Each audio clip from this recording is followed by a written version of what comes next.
What's going on, you guys? It's your boy Ultra Realm here, back with another sick and lit installment of Wrestleshade. And tonight we're going to be talking about FX's hit new drama series, Pose. This episode is episode 3. This episode is called Giving and Receiving. They play on a lot of puns here because this whole episode is centered around Christmas. And so there's that pun, giving and receiving. And then within the gay world, so to speak, well, no, wait, in the straight world, in any world where it deals with sex, bitch, there is giving and receiving, so to speak. So we start this episode off actually with the house of Evangelista, all in the living room, decorating the Christmas tree because, like I said, it is Christmas time in the city, bitch. And everybody's there. Blanca, Damon's there, Angel is there, and Poppy is there as well. And so everybody's just talking and reminiscing. Damon is coming out saying that Christmas is one of the only times that he can pretty much dress up and, you know, become this character and do what he wants to do during, you know, like the Christmas holiday. It's the only time of the year that his dad did not hit him for dressing up. And so everybody was kind of like, you know, connecting with him and his moment. And this whole time, Angel was kind of just there in like this gaze, you know, you can kind of tell she was thinking about something, but by the time the conversation got around to her, she was just pretty much like, you know, I was a little boy growing up and there was these red pumps that I saw in a store and I stole them. And she got all the way home and got halfway in her room and she tripped and the pumps fell out of her, like her shirt or her coat or something like that, and her parents saw them. And they really didn't beat her or punish her for stealing. They pretty much, you know, she said her dad slapped her because it was a pair of patent leather red pumps. So everybody had a chance to connect with her during that segment as well. And it was pretty cool. That's pretty much the opening to Pose. Soon after, we have our first glimpse of the ball for this particular night. And if I'm not mistaken, it's Best Dressed in a fur coat, bitch. They had to bring it Best Dressed in a fur coat. It was a pretty hot segment. It was a hot scene. Ricky, that's the guy's name who is dating Damon now. Well, it looks like they're dating. Ricky tells Damon he wants to be in the house. He wants to be a part of the family. He just doesn't know how to like connect with Blanca, or like he doesn't know what to do to actually get in the house. And so Damon tells him, bitch, you need to walk this ball, bitch. You know, be a little bit more confident in yourself and, you know, and just walk the ball and see how it goes. And so he walks Best Dressed with a fur coat, and everybody in the audience, everybody in the crowd, they lose it. Everybody's gagging. Even Pray Tell is like, bitch. I'm just gonna sit this right here.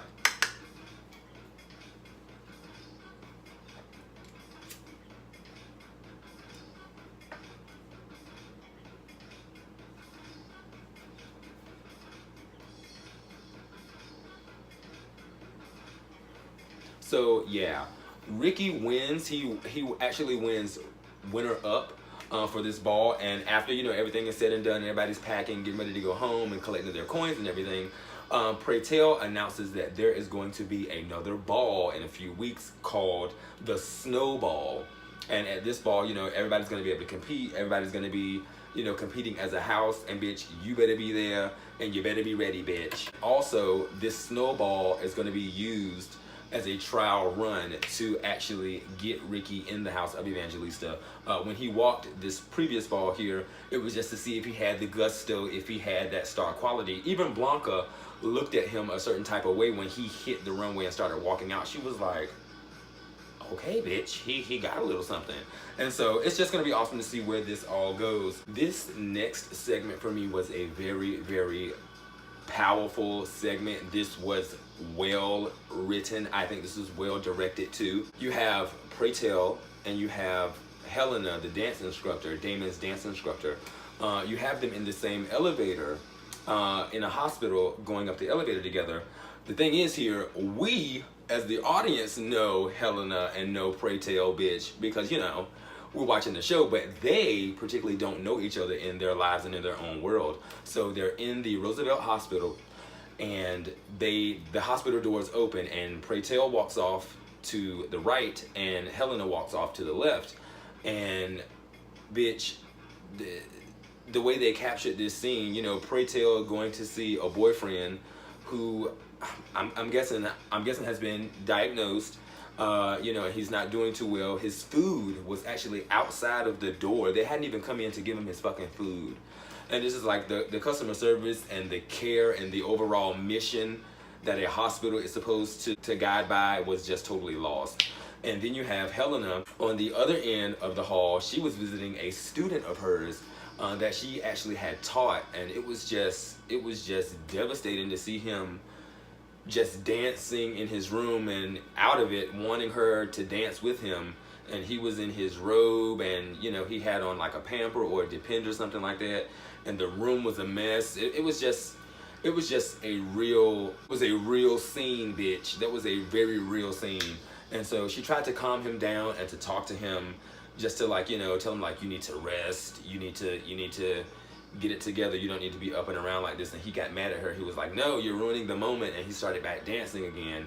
And it flashes back to Pray Tell and his boyfriend, and they're talking about, you know, how they're wanting to do things together and how he needs to get better and he needs to, you know, get himself eating. He got to get himself eating to put more weight on his body.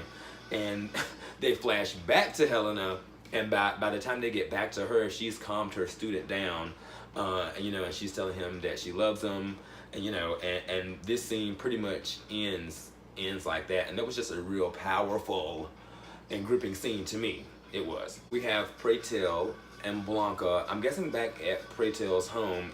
He's actually designing a costume for her for the snowball. It actually looks kind of hot, bitch. It looks really good. You have them talking about Pray Tell and his fashion, you know, and getting him back in the game. And then they switch gears to a more deeper and more realer moment when they're talking about, you know, HIV and the community. And they were just, you know, sharing stories, and he was just telling stories about how many friends he's lost. And, you know, Blanca, she was there, you know, wanting to get more in depth, you know, telling him not to sugarcoat anything or not to hide anything from her, you know, when it comes to what's going on in his life and what's going on in, you know, in him and his boyfriend's life. And she questioned him about his boyfriend, and he ended up telling her that he was in the Roosevelt Hospital, and she asked him how bad it was. And it was just a real moment for them, and I can see them two bonding more as characters. Bitch, he probably will join the house of Evangelista later on down the line. You never know. What house is Pray Tell in anyway? Shouts out. If anybody knows what house Pray Tell is in, bitch, please comment below. Something I want to hit on with that Pray Tell and Blanca scene. They shared a real moment here when Pray Tell was talking about boyfriends, friends, you know, and other people within the ballroom community that he lost. But I don't know, they tried to make it seem like you really couldn't get involved and be serious in any type of relationship because you never know who had what. And when you did find out, it was just like you couldn't get invested because you didn't know if the person was gonna be here the next day. And bitch, they made that seem really, really harsh. I figure if both parties are taking care of themselves and doing what the fuck they gotta do, then you both can be invested in the situation. I mean, I know it's TV, I know it's Hollywood, but you just don't want to walk away with that concept from watching this show and being like, oh well, you know, I ain't gonna fuck with nobody, or I'm just gonna go and, you know, get my rocks off and not be invested in nobody. That will make for a horrible society in the long run, and that'll make for a horrible society within the gay community. So I just wanna point that out there, bitch. You can get in a relationship, and if both of y'all taking care of y'all damn self, you won't have shit to worry about. Okay, bitch. And enough with all the sadness and gloom and doom, bitch. Get that shit out of here, bitch. Angel, the girl, she has finally got her own apartment, bitch. Did she save up her own money and get it? No, she didn't. Stan got it for that ass, and he was not playing, bitch. When I tell you, when they walked in that apartment, I'm just gonna sit this right here.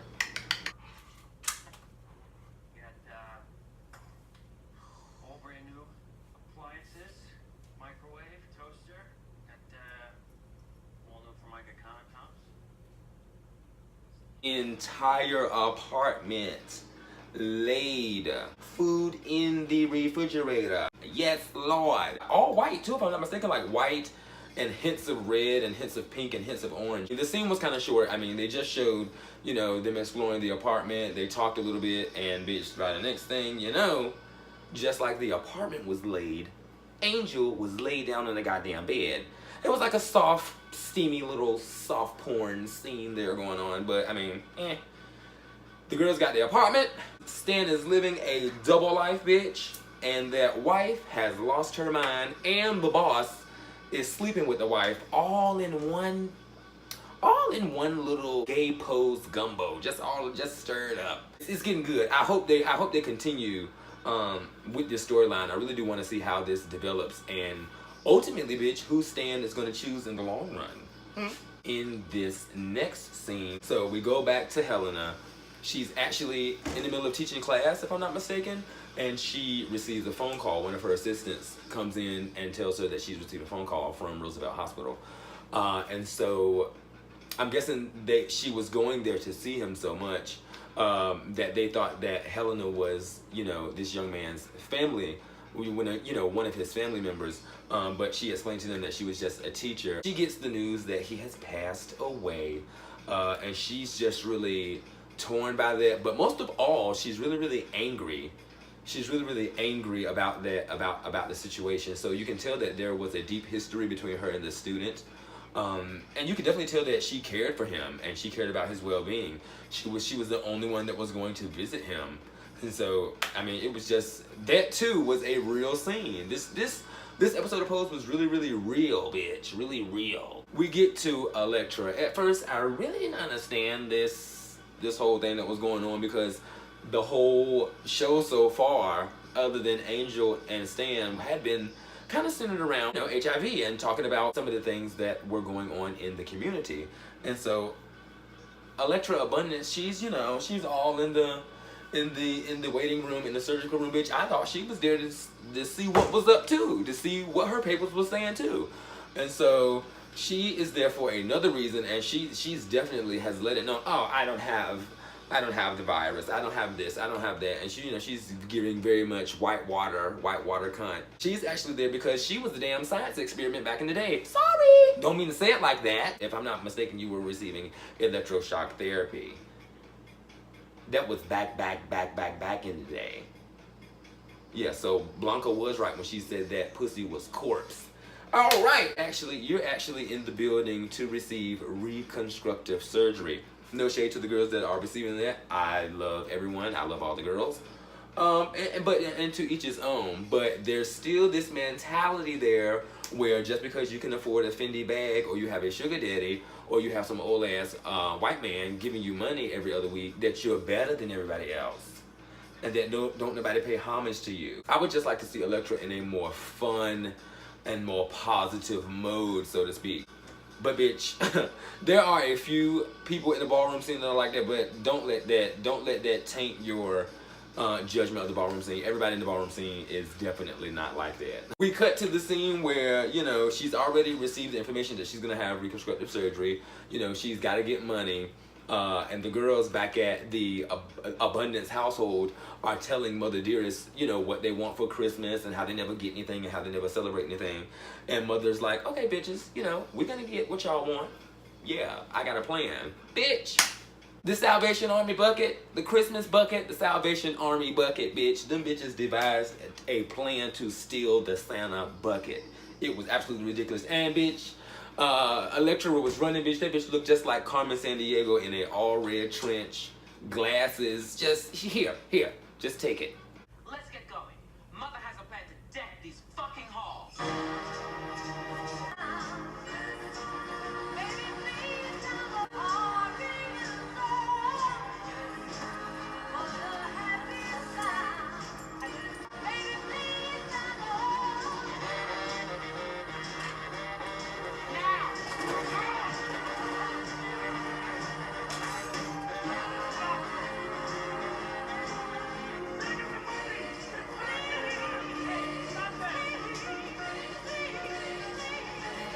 And the gagger of the whole situation was she took all of the money. I think it was $2,300 or some shit like that. She took all of the money and put that as a down payment deposit for her reconstructive surgery and didn't get the house member shit. Boom.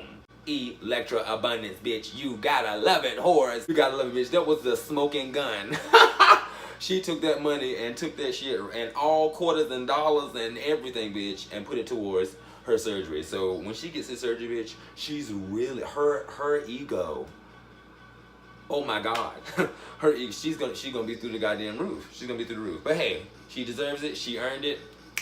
So that's the deal. So in this next scene, I can really relate to my boy Damon being late for dance class. Well, not really late for dance class, but bitch, just late to work, bitch. Just late for appointments in general. I can just relate to him, you know, and he's preparing for a ball, bitch. You know, you gotta have it together. You know, you're not supposed to put extracurricular activities, you know, over anything else. But bitch, in today's age, your extracurricular activities could become your fucking career. You know, you might want to split some time up and focus on both of those things. But anyway, Damon is actually trying to teach the house members some moves because they're gonna walk as a house at the snowball. And Damon is late for school, bitch. He's late for dance class, bitch. He's late for Mrs. Helena. And mind you, I didn't put the two together until after the scene. Mind you, she's already lost a gay student to the epidemic, to the virus, whatever you want to call it. And she's mad, she's angry, she's heartbroken. She was kind of this only guy's family, and she sees so much potential in Damon. She is furious, but she just has her professionalism together, and she's not showing it, but she's like, Damon, bitch, you're late. And by the end of it, when he told her that he was preparing for a fucking ball, that was the fucking lightning bolt, bitch, that just shocked everybody in the classroom. When he told her that he was preparing for a ball, her eyes got big as case quarters, bitch, and she was just like, get out. Get out of my classroom. Is that your highest aspiration? This, that. Is that the highest goal you want to reach is a ball? And I'm just like, bitch. I kind of wanted to jump through the TV, no shade, I did. That was a real moment too, because you do have certain people in society who look down on certain things if they don't know nothing about that lifestyle, or if they think it's beneath them some type of way. But bitch, all of Hollywood, bitch, is damn near centered around something gay. I don't care whether it's your makeup, your hair, your teeth, your nails, your ass, your dress, bitch, your edge up. Damon actually leaves class embarrassed in front of everybody, bitch. His dance teacher not giving a fuck because, like I said, she just lost a student, and you know, I'm now putting two and two together. Damon leaves, and she actually calls Blanca, and so by the time Damon gets home, you know, Blanca has bus pass, you know, train pass, you know, ride fare and everything already ready for him, so he won't have the excuse of being late again.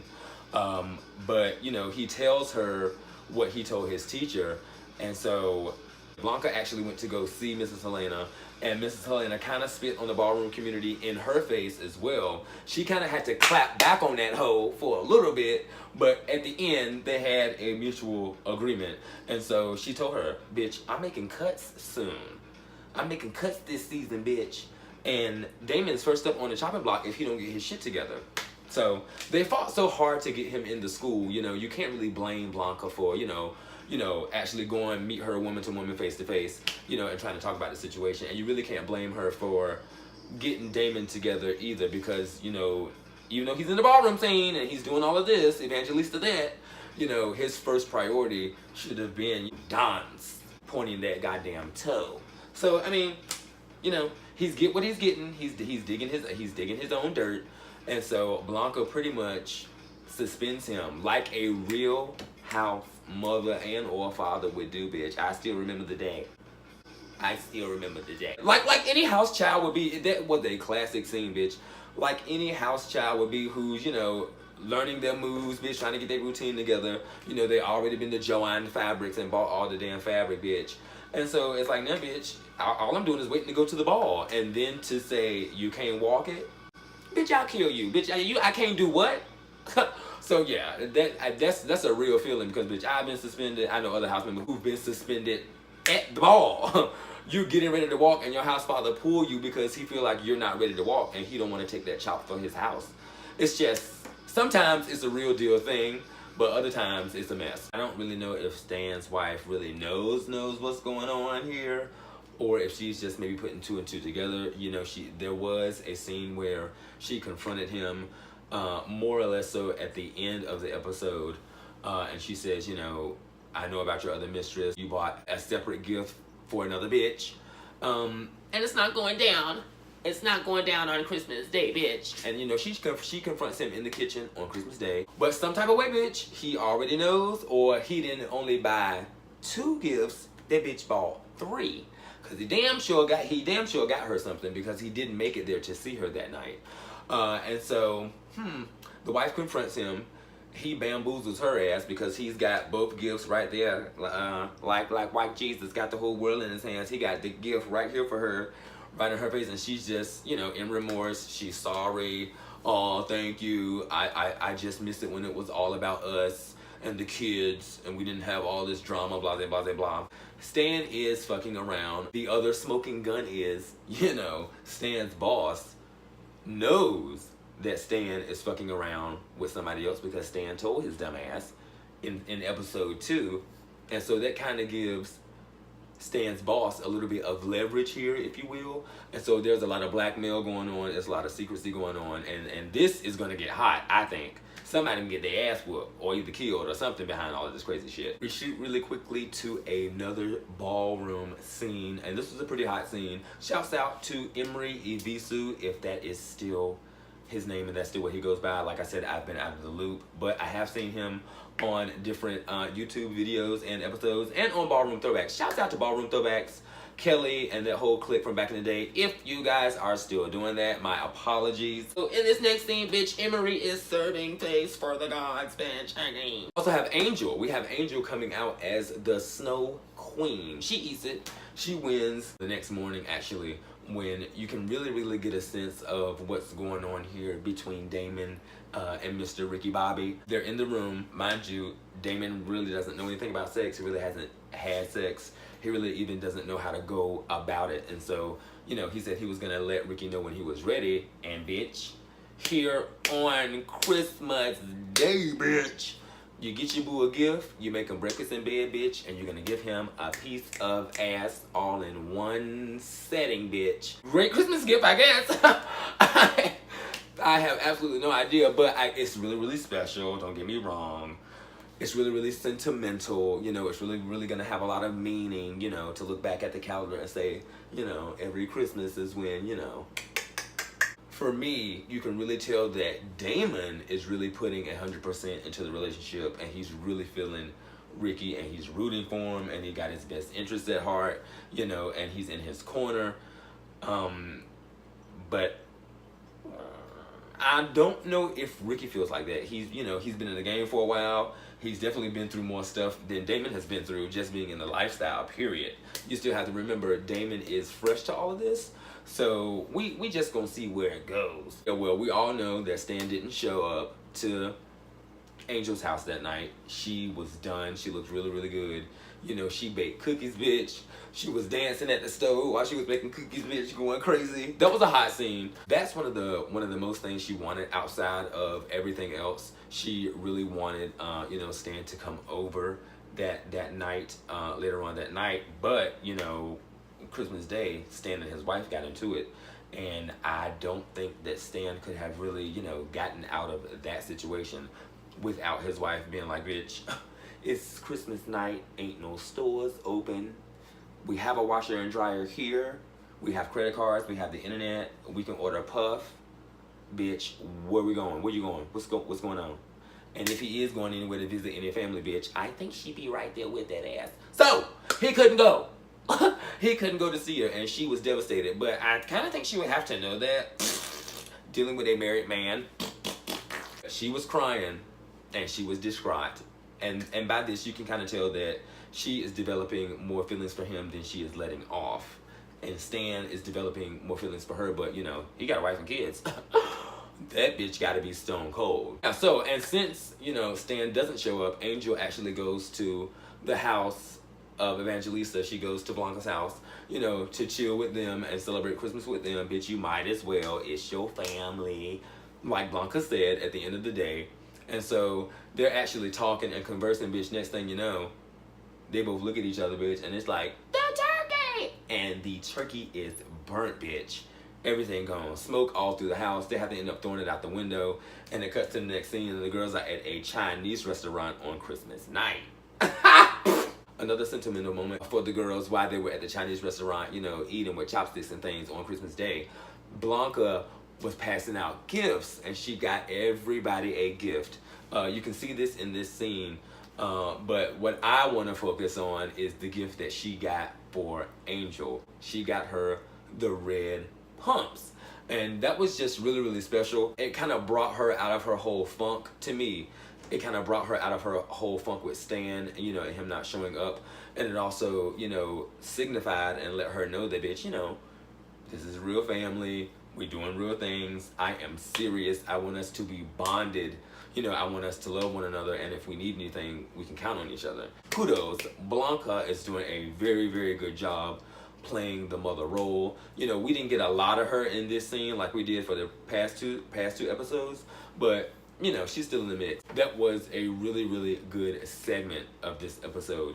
And so the last scene is when, you know, Blanca has passed out all her gifts to everyone else, and then they in turn give her something, and they give her like this necklace with like this heart charm, and then they go explaining, you know, how they haven't really had anybody in their lives and how they're thankful for her and how, you know, she is their heart and vice versa. And so that's how the scene goes off, and all in all, it was a really good episode. Like I said, this was a really real episode. It was really hard hitting too, and in your face, especially, you know, when it came to subjects about the community, you know, and what happened back in the day and how we can relate that, you know, in today's time. And so, yeah, we didn't really get to see tons and gobs of, you know, people that were actually in the underground ballroom scene, but this was a hot episode. So definitely leave your comments below. Definitely like and share this video. This has been your boy, Ultra Realm, with another sick and lit edition of Wrestleshade. You can definitely subscribe to the channel if you like. You can click the notification button to be notified on when I'm gonna be uploading videos. But bitch, I don't even know when I'm gonna be uploading my damn self. It's your boy. Peace.